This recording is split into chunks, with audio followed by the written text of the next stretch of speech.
What is going on, guys? It is Get Scared here, and welcome to Third Age Total War, my Isengard campaign. I asked you guys in the comment section of my last video if you wanted me to be an evil faction or a good faction, and you guys voted evil, so I decided to play Isengard. It's probably one of my favorite evil factions, if not my favorite, and it's definitely one of the more challenging factions to play, so hopefully that makes it a little more entertaining. So, without further ado, well, actually, I should probably explain everything I'm doing right here. So, hard difficulty, because in my opinion, very hard is just, it gets a little tedious when you constantly run into full stacks of enemies. I prefer it on hard difficulty. I usually play on very hard if I'm playing as a good faction, because in my opinion, evil factions should have full stacks of orcs and stuff, because orcs are tending to be weaker than good guy soldiers. So yeah, I prefer hard difficulty for evil factions, and battle difficulty will be on medium, just because that makes everything balanced. No battle time limit, because that is just bullshit. Okay, let's say you're taking a city and you run out of time when you're just about to capture it. I've seen that happen so many times on YouTube, so I'm not letting it happen to me. I always play without this. Long campaign, because it's better than short. And yeah, if you guys want to read this, just pause the video as I scroll down here. That's just the faction description. And yeah, without further ado, let's get started.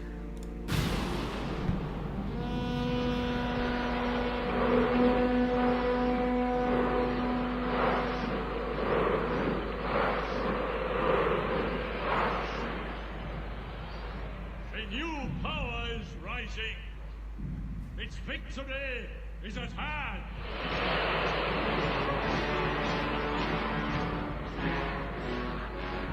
This night, the land will be stained with the blood of Rohan! March to Helm's Deep! Leave none alive! To war!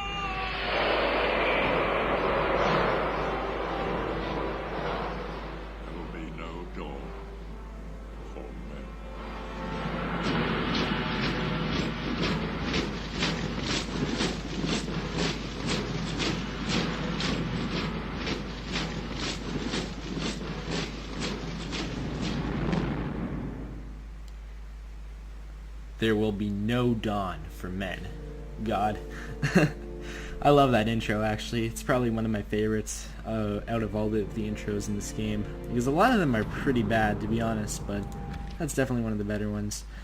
So yeah, we're here in Third Age. A lot of you guys probably don't know this game because my channel's Call of Duty oriented, so for all of you regular subscribers, I will be explaining some things I do about this game, just so you guys aren't like completely clueless, because I really do appreciate all of you guys that are giving this game a try, giving my videos a try of this, because obviously most of you probably don't play this. So yeah, hopefully you guys enjoy this. For the viewers that already do know this game, that have just searched for this on YouTube and found my videos, I'm not going to do too much explaining, because I don't want it to be tedious for you guys or anything like that. So yeah.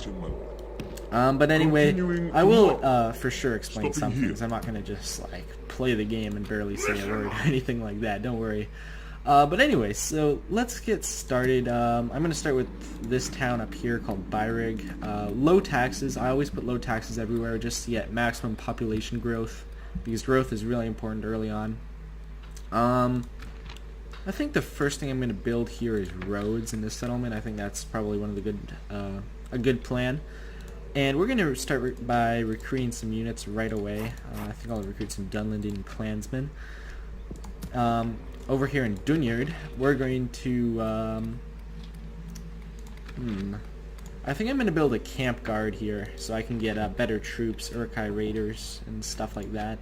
Because right now I can only get Dunlending clansmen and Snaga skirmishers, and Snaga basically just suck. They're useful in numbers, but other than that, they're useless.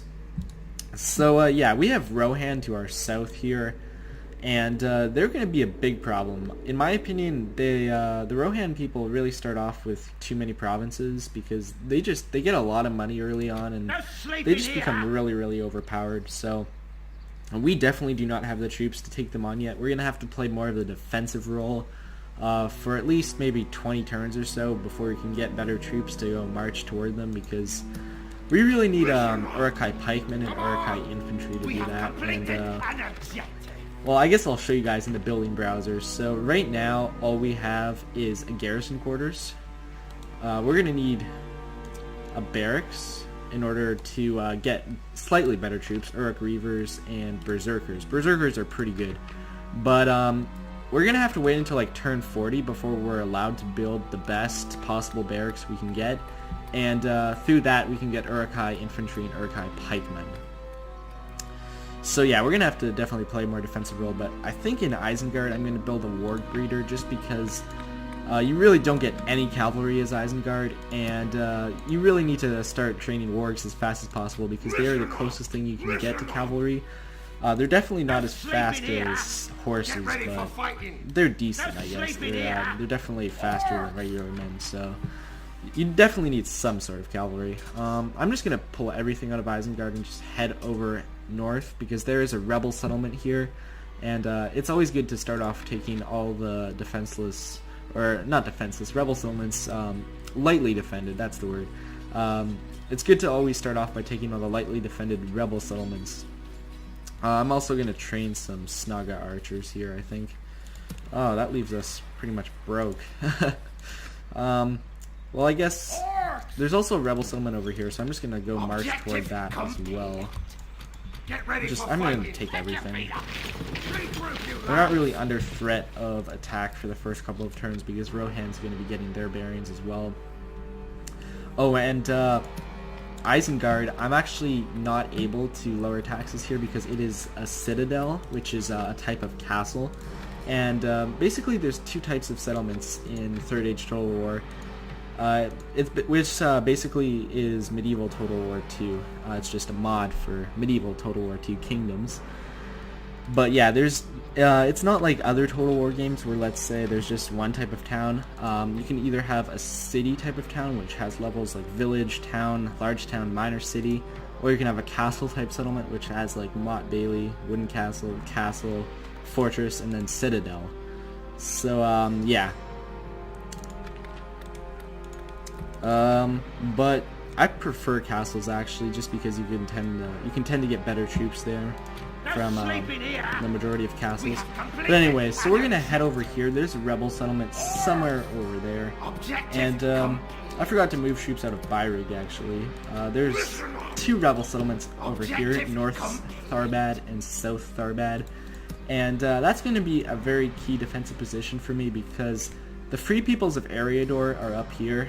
Right here is Bree, and they will become my enemies very fast. So it's very good to be able to hold them at this river. And right here there is a rebel settlement, but that always gets taken super fast by the Orcs of the Misty Mountains, so I do not have to worry about that. And then lastly we have the High Elves over here, and they usually take a rebel settlement right here, and then they push towards my towns over here, so we're definitely going to be fighting them as well. Last time I played Isengard, it did not go so well. I ended up fighting a war on like 3 fronts, and it was painful, I'm going to be honest. So the same thing is probably going to happen. Like, it would be really hard to eliminate one of those factions early on, so it's just going to be a bit of a struggle, I guess. But anyway, I guess that's all I can do this turn, so I'm just going to end it. Basically, once you've done everything you can do, you just press the end turn button. All the other factions do their turns, and then it's your turn again. So it's kind of like, I guess you could compare it to chess, because it's like turn-based and all that. Obviously, it's a lot more complex than chess. Alright, so we just got a mission from the Council of Nobles, aka Sauron, and he wants us to take this settlement here. And that little clip you guys just saw, that was that was basically just a message about Palantir. There's actually one in Isengard that you can use, but I have never figured out how to use them, and I don't know, I just can't figure out how to use them. I looked up tutorials on how to use them on YouTube, and I just couldn't figure it out. But most people who have used them say that it's not even worth it, so whatever. But you guys did see a clip from the movie there, and I'm going to have to exit those as fast as possible whenever they come up, because apparently you can actually get copyright strikes from them, so that's not very good. But yeah, I'm sending my diplomat Grima Wormtongue here. He's going southeast towards Mordor, so I can ally myself with Mordor and the other evil factions over there. And then I'll need to send him back north to ally myself with Orcs of the Misty Mountains and Orcs of Gundabad. Objective complete. That's as far as he can move. Let's move you, Flack, or however the hell you say his name. I'm gonna move my Dunlending clansmen over there with me. We could take Fangorn right now because it doesn't have walls, but it has a decent sized garrison, so I'm gonna need to wait for support from Saruman. And I guess that's all I can do for this turn too, so I'll just end my turn again.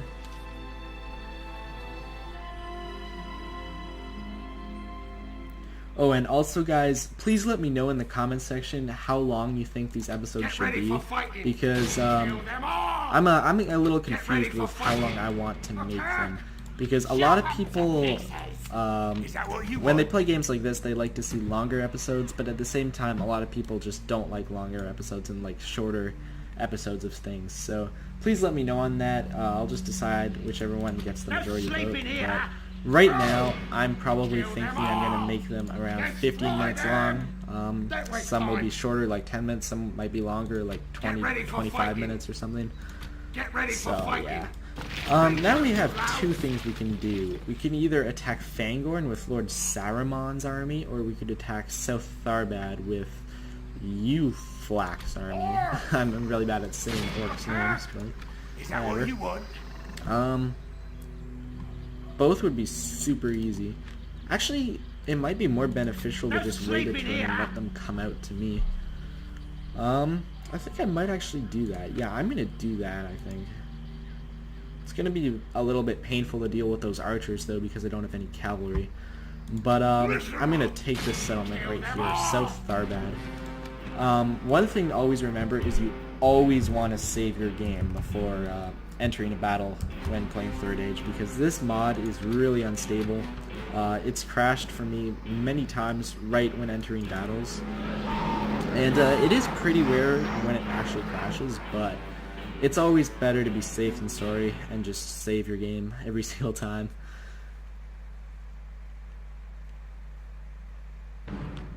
Alright, good, it didn't crash. For a second there I was getting scared that it would, and then like I'd have to start recording this again or something like that. But anyway, so here's our army. This is how battles work basically. You get the deployment phase. We have to deploy our guys behind this black line. Where would be the best position to shoot our archers from? I think I will position my archers here and shoot into the city. I'll place my Snaga behind them. Snaga skirmishers. They're useful, actually. Javelins do a lot of damage in this game. Unfortunately, though, they pretty much suck in a melee, and their defense is terrible. I'll put my Orc bodyguards there. They're very, very good soldiers. And I'll put my Dunlending clansmen here. These guys are basically just average soldiers. I mean, they're decent. It's really good that they have spears, because they're pretty much the only spearmen you can get as Isengard early on. And right here, I have reinforcements basically, so that just means that they enter the battlefield after deployment, and they come with their own captain, not a general. This guy's an actual general character type thing. This guy's just a captain over here, but if he dies, it takes a lot of morale away from the troops. But it's really good that we have these reinforcements, so that way I can actually surround them with melee units, because I only have 3 melee units without those reinforcements. And I definitely don't want to use these guys in melee, because these guys are like, they're kind of valuable because they can actually shoot arrows. And they completely suck in melee. Like, they would literally be worse than useless.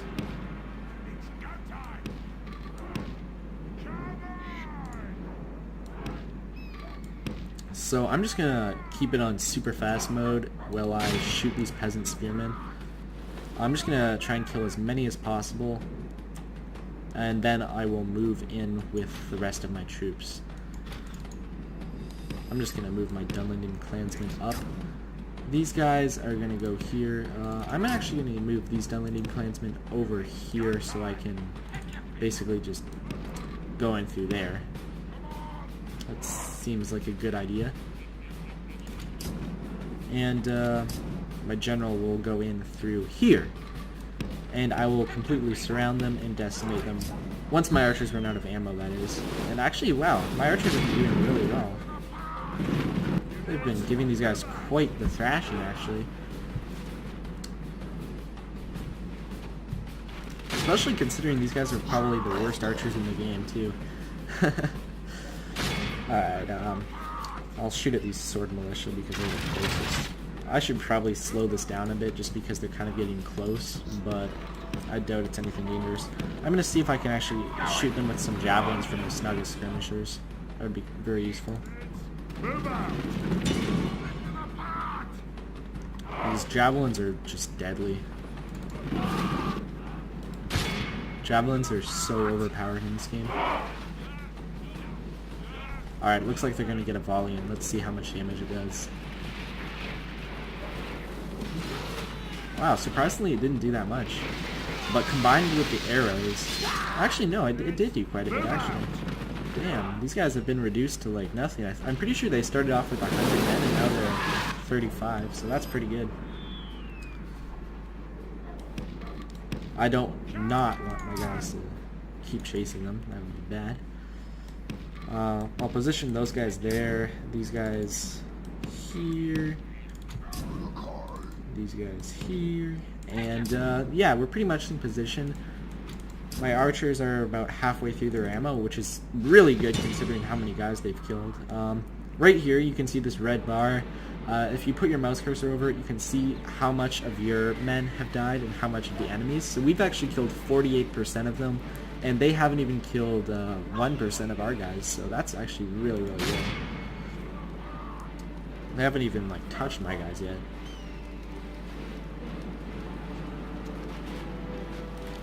I really want to hit these guys because these guys are javelin men, and if they get a good volley of javelins into my men, it'll just it'll really hurt them. Because these guys, I really don't need to worry about them anymore. Both of these squads have been reduced to basically a quarter of what they used to be. And I guess I'll put it on super fast again because they don't seem to be coming out.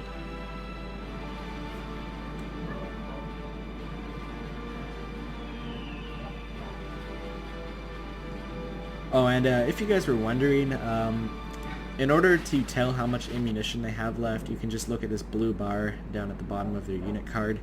So yeah, these guys are almost out of arrows, and these javelin men have maybe about 2/3 of their ammunition left. But these guys only carry like 5 javelins with them, so they run out really fast, whereas archers carry like 20 arrows or something like that. And these guys have been reduced to almost nothing too. And our archers are out of ammo finally, so it's time to move in with everybody and absolutely obliterate this town.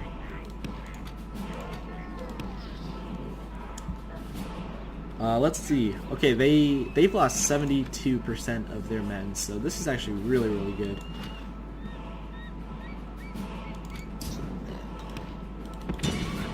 I'm gonna see if I can get a nice javelin volley before I charge everybody in. So yeah, I pretty much almost have them surrounded now. In fact, I do have them surrounded. Pretty much everybody's in position except for my general's unit. Oh, it looks like they're throwing a couple javelins at my Snugga, and Snugga are answering back with a better volley because we obviously have the numbers on these 10 guys. Man, I just love these Urukai bodyguards. They just look so badass.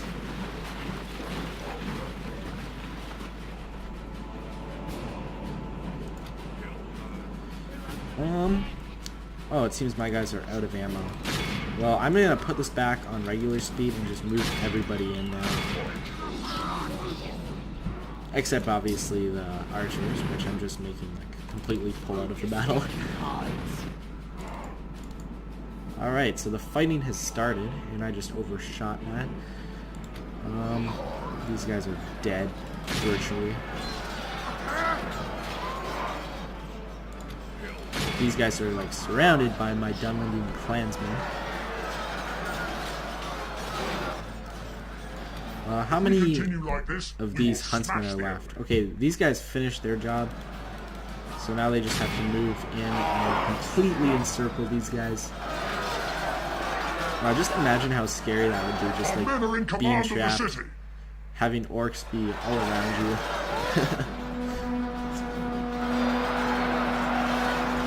I'd just surrender if I were them. How many sword militia are left? Okay, these guys are all, if you see that little red star, that means they're wavering, which, that's their morale state. So when they're wavering, that means they're basically one step away from routing. But these guys can't rout because they are in the center of their town. So, the fact that they're wavering makes them fight a lot worse. So, oh wow, my banner carrier just went down.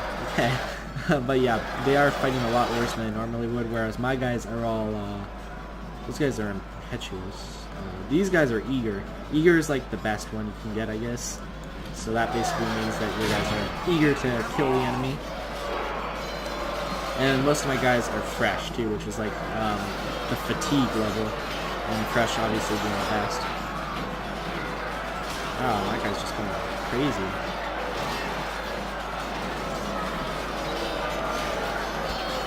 Well, I'm just going to speed the rest of this up. We've killed 97%, 98%, 99%. And there goes the captain. And now my guys are celebrating. So we lost 6% of our guys. That was actually a really, really successful battle. I'm really happy that we barely lost any guys at all. I definitely won't be able to get those results from Fangorn because they have a much better garrison.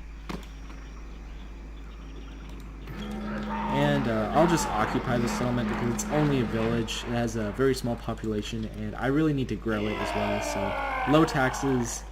Right here you can see the settlement details. So here we have population growth. So as you guys see, when I click on this hunting hut, this thing pops up, but it's not like fully colored or anything. So that's just basically saying what's going to happen once this thing has been built. So it's going to increase the population growth even more. So we're going to build that. Here's the income. It also increases income because it's basically farming. And public order and culture. My culture is followers of Melkor, which are basically like evil guys. There's Dunedain, others, Northmen, and elves. And because this is only a village, I actually can't build a culture building quite yet, but I definitely will want to do that as soon as possible. So, ooh, my guy Oofhack has actually gained some traits and retinue. Shopping block, +1 law. Human flesh, +1 hit points. Nothing tastes better than delicious man flesh after a battle. Got that right. It kind of makes sense for an orc to get that, but I remember one time I was playing as Saruman and he actually got human flesh. And I don't know, I just thought that was kind of weird, like having a wizard eating a human. Like, it's kind of weird. But anyway, guys, so I think that's long enough for episode 1. Let me know in the comments, like I said, about how long you think these should be. Get ready for fighting. Next episode, well, actually, we're going to have to wait a turn before this ram has been built because this settlement actually has a wall around it. But next time we'll take Fangorn straight away. And Isengard has archers in it now. I should probably train some more men. As you guys can see, these guys actually have free upkeep. When it's shaded in blue, it basically means they have free upkeep. And Isengard can actually have 4 free upkeep units. So it definitely makes sense to have a decent garrison there. So we don't have to pay them or anything. I could also march on the North Tharbad, but I don't know. I think I might let Eriador take that and then just take it from them. But guys, that's been episode number 1. Hopefully you guys enjoyed it. Like I said, leave a comment. I would really appreciate it if you could leave a like if you enjoyed this, because this is the first episode and I really do want this to basically just be as liked as possible, you know, so other people can see it and stuff, because like I said, it's the first episode. So yeah, I'll talk to you guys in the next one, and have a great day, guys. Peace.